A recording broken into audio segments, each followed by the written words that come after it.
Hello, St. Jack's. My name is Josh Canning. I'm a friend of your pastor's. I'm a Catholic blogger from Toronto, and I work for Alpha Canada.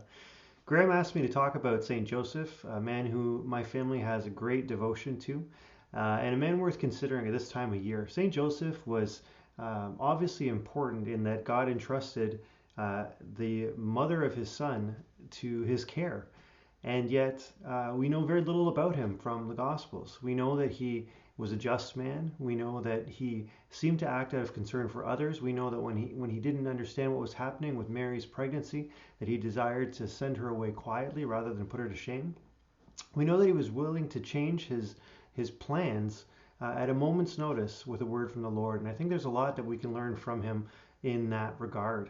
Amazingly, St. Joseph doesn't say anything at all in the scriptures. I mean, think about all the people around that time. There's Elizabeth and Zechariah and John the Baptist and Mary, and all of them are recorded saying something, Simeon and Anna, but not Joseph. He was just a quiet man and a man of action.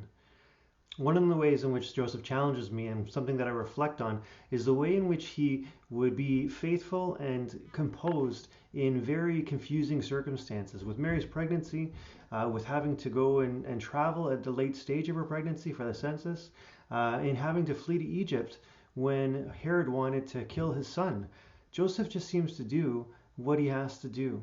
And that really, for me, in my first world problems, it makes me think, am I really being faithful in the duty of the moment?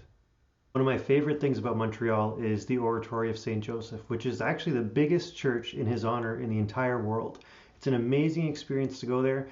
They have a museum of nativities made from all around the world, which is worth the experience in itself. If you've never been there, I'd encourage you to check it out. In this special Christmas season, as you reflect upon the biblical narratives around Christ's miraculous birth, spend a little bit of time thinking about the man to whom God entrusted his very son.